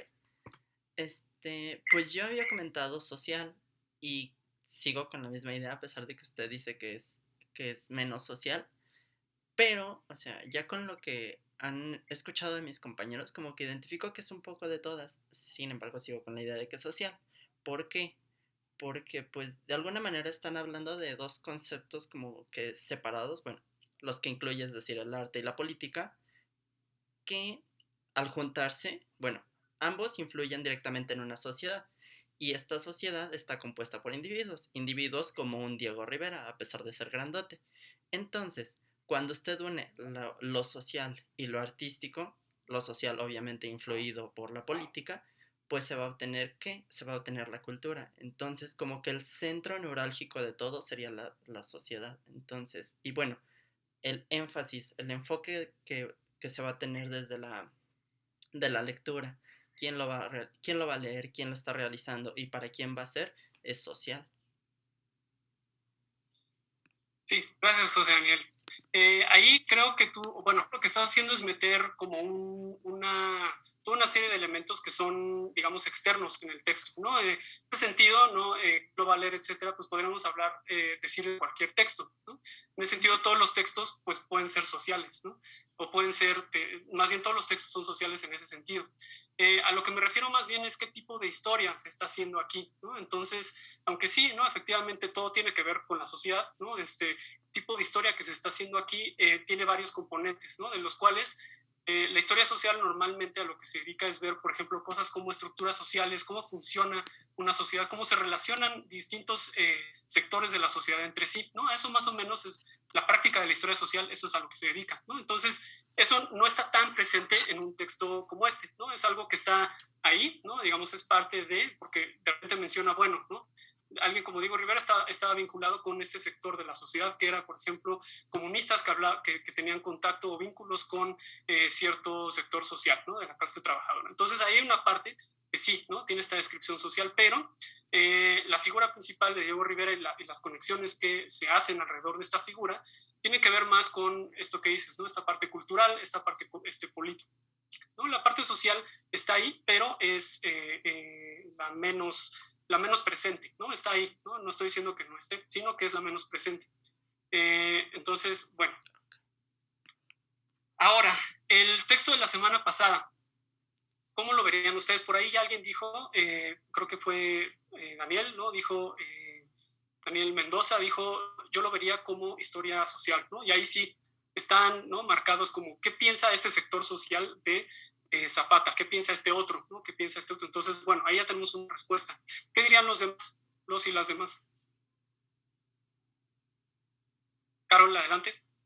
Bueno, yo también lo vería como historia política, ya que nos está hablando de partidos, como por ejemplo el Partido Comunista, lo menciona. También cómo influye, podría entrar en historia del arte, ya que Diego Rivera, al ser artista y al crear todas estas artes, estos murales, afectó cómo vemos, bueno, los murales, todo afectó nuestra visión de Zapata. Entonces yo también podría incluirlo como historia del arte. Gracias, Carol. Muy bien. Pero el de la semana pasada, ¿no? El de ¿cómo se llamaba? Ay, se me fue el nombre de la lectura. Pero bueno, es esta de Zapata, cómo lo sabe el gobierno. ¿Qué otros tipos de historia verían ahí? Ya dijeron política, no dijeron social.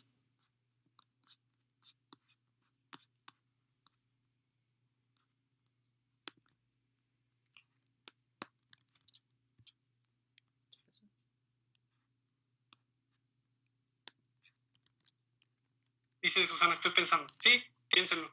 Un siglo en el recuerdo. Gracias, José Daniel. Sí.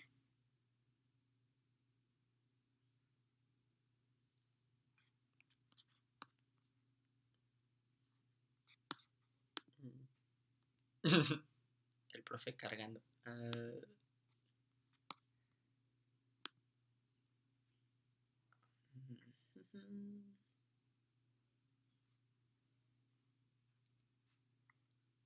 Susana, adelante. Yo creo que también podría ser historia cultural, o sea, porque precisamente habla de esa imagen que permea en sectores de la sociedad para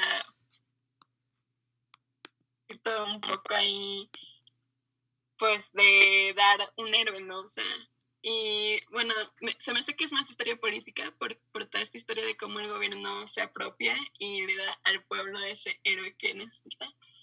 Pero pues consideraría historia política y cultural.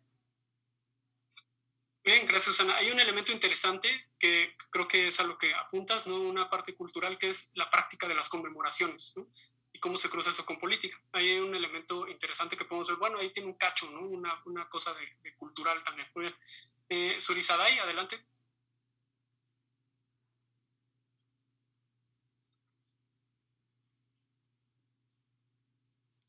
Creo que no te escuchamos. Bueno, yo no te escucho. Si ya estás hablando, todavía no te escucho.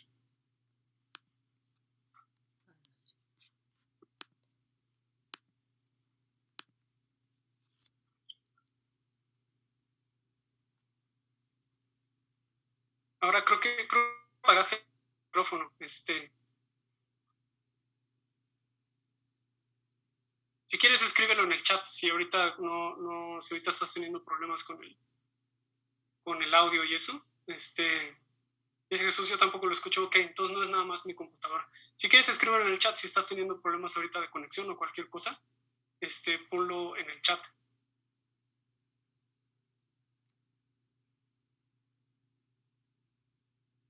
Adelante, Gael, mientras Suiza escribe y eso. Adelante. Gracias, profe. Pues yo considero que esa lectura podría ser política, eso sí es lo de base, ¿no? Debido a diferentes ideologías que se plantean, ¿no? Desde cómo va desde, por ejemplo, se me viene a la mente Miguel Alemán, ¿no? Habla sobre este capitalismo que impuso, ¿no? Pero también sería parte social, y además sobre esta memoria popular de Zapata, ¿no? De la que se habla, incluyendo a los campesinos, diversos sectores de la población. Y ahorita lo que dijo Susana también me dejó pensando y también tiene elementos de historia cultural, sí, bastantes. Muy bien, gracias, Gael. ¿No? Ahí tenemos política, cultural, social, ¿no? Ya tenemos esas tres respuestas.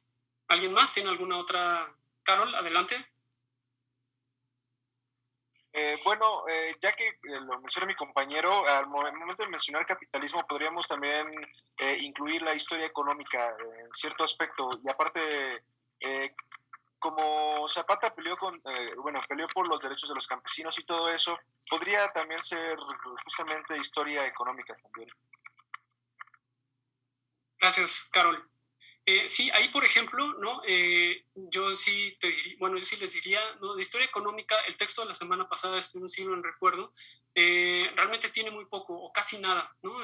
¿Por qué? Porque, digamos, una de las cosas a las que se dedica la historia económica es justamente ver, por ejemplo, cómo es que se mueve, ¿no? A nivel nacional, internacional, etcétera, cómo es que se mueve la economía, ¿no? Entonces, la historia económica se dedica mucho a ver, por ejemplo, cambios en intercambios de mercancías, ¿no? Cambios en el mercado financiero, cosas así. Entonces, bueno, ¿no? Aunque tiene esa parte, ¿no? en la que hay una mención a, por ejemplo, críticas al capitalismo, etcétera, de historia económica realmente yo no lo vería en el texto de la semana pasada. Creo que yo no lo incluiría como una de las maneras de ver este texto, ¿no? Simplemente porque realmente no hay una parte de historia económica ahí, ¿no? No hay ni como digamos, como una articulación sobre la economía, ¿no? En ese momento, en los distintos momentos que trata, ni una conclusión en torno a a alguna situación económica en particular, ¿no? Entonces, creo que ahí sí, eso sí no la incluiría como parte del universo de lo que habla este texto de la semana pasada. Bien, ya escribió Suizada y mi equipo está fallando. Pienso que tiene cierta carga hacia la formación del autor, pero a fin de cuentas cualquier tipo de historia responde a las necesidades del intérprete, justo a lo que le preguntemos como lectores. Sí, no, por supuesto. Cada quien hace lo que necesite, cada quien saca lo que necesite de un texto. No obstante, ¿no? Los textos tienen ciertos formatos que podemos, o ciertas formas de escritura, dependiendo de quién viene, ¿no? De quién escribe, que nosotros nos ayudan a clasificar más o menos, ¿no? Tampoco la intención aquí es que, bueno, más bien la intención es que veamos cómo es que distintos tipos de historias se cruzan. Esto tiene que ver muchas veces con quién escribe, ¿no? O casi siempre tiene que ver con quién escribe, son el tipo de intereses que van a tener y el formato en el que va a estar escrito, ¿no? Digamos, las características de un texto que tiene, sí nos va a poder llevar, indicar a más o menos hacia dónde va y cómo es que podemos decir, ese texto más o menos es como de historia política o es de historia social, etcétera, ¿no? Por ejemplo, ¿no? Si nosotros queremos sacarle, ahorita hablando de esto que decía Carol, como bueno, a lo mejor lo podríamos ver como historia económica también. Si nosotros quisiéramos sacarle algo de historia económica al texto de la semana pasada, no hay realmente que sacarle, ¿no? A un texto como ese de historia económica, ¿no? Si nuestra investigación, por ejemplo, es estrictamente sobre cuestiones económicas, ese texto realmente no nos va a servir, ¿no? Entonces sí, estoy de acuerdo contigo, ¿no? En que cada quien le va a sacar distintas cosas, pero sí podemos clasificar, hacer una especie como de clasificación de los textos de acuerdo a las características de como los géneros en los que se inscribe, con los que se escribe la historia, ¿no? Y la historia tiene esos distintos géneros y cada uno tiene características, son bastante flexibles, pero no son completamente abiertos, ¿no? Y sí vamos a poder hacer un poco esta vía, ¿no? En la que podemos especializar, ver cómo es que está especializado un texto, ¿no? Entonces, por eso les decía, ¿no? En la parte económica, en el texto de la semana pasada, creo que sería difícil, ¿no? Sacarle algo de conclusiones económicas al texto. Bien, ¿alguna otra opinión, alguna otra perspectiva de qué tipo de historia. Es el texto de la semana pasada.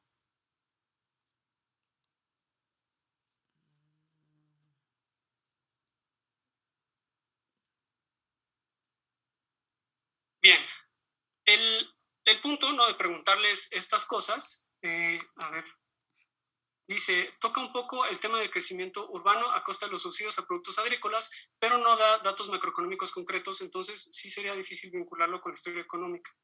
Sí, digamos, el hecho de que use ciertas cosas, ¿no?, ciertos datos de la economía o algo así, no significa que sea un texto de historia económica, ¿no? Como les digo, ¿no?, es a la hora de meternos nosotros en una investigación, tratar de sacarle ciertas cosas a textos. Va a haber textos, si nosotros queremos hacer una historia económica de X, ¿no?, va a haber textos que simplemente pues, no nos van a servir. Sería mejor acudir a otro tipo de textos, ¿no?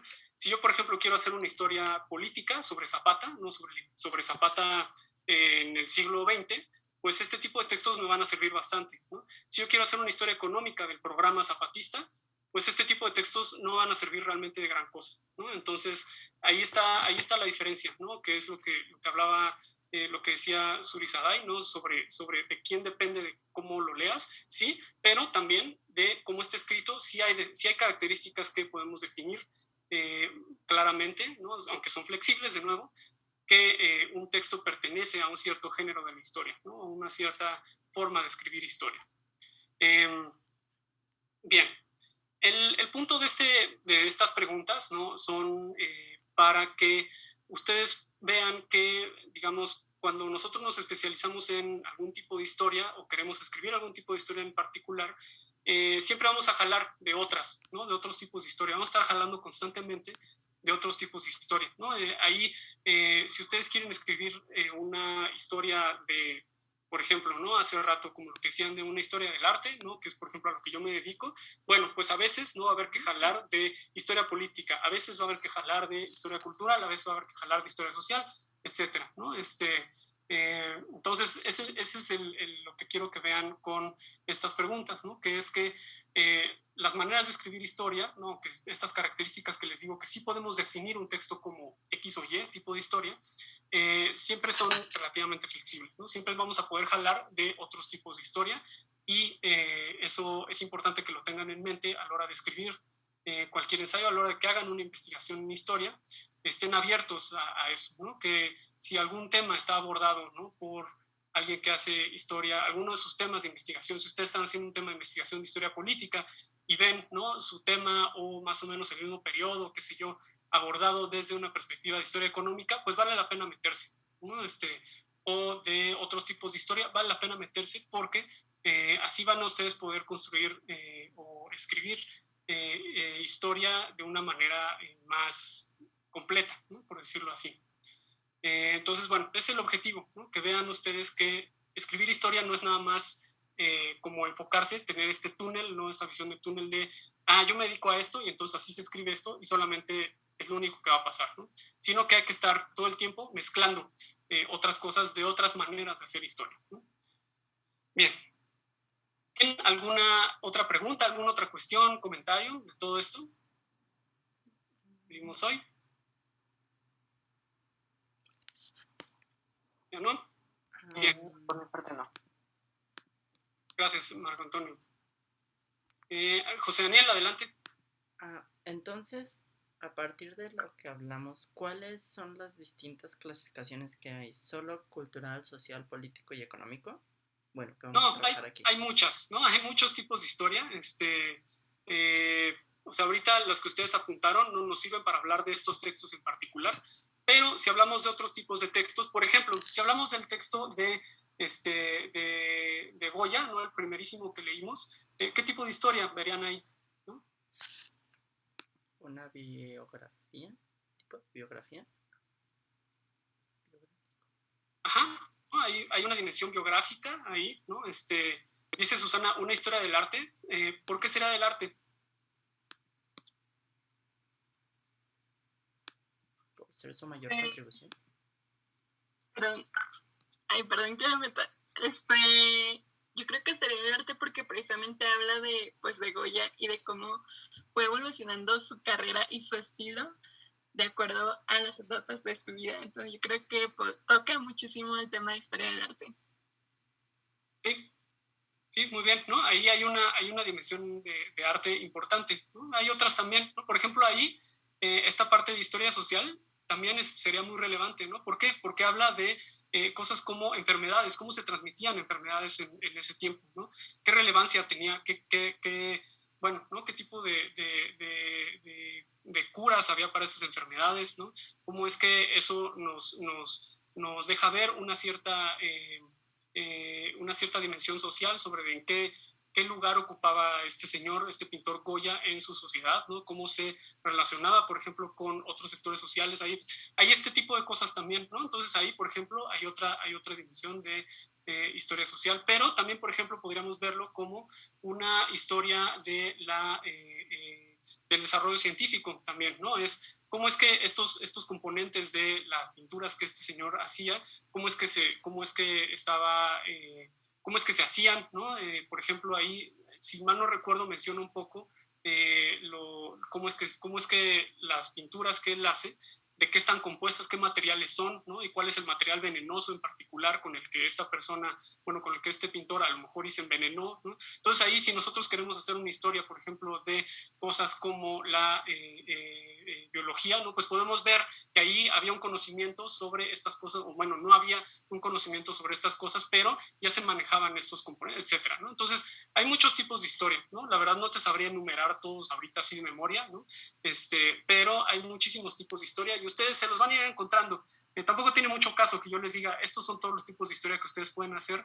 Ustedes se los van a ir encontrando a lo largo de la carrera y se van a ir metiendo en distintos temas que van a ser de interés particular para cada quien y van a encontrar el camino, ¿no? La manera, los métodos para abordarlo es lo que va a ir cambiando, ¿no? De historia a historia, eso es lo que más o menos va a ir cambiando, ¿no? Pero sí, hay historia de la ciencia, por ejemplo, no vamos a leer textos de historia de la ciencia, vamos a leer textos ¿de qué otra cosa vamos a leer eventualmente en el semestre?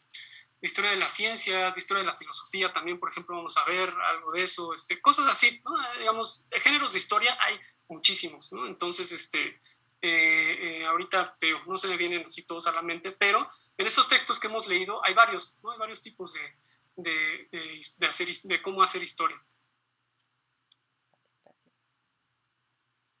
¿Alguna otra pregunta, alguna otra cuestión?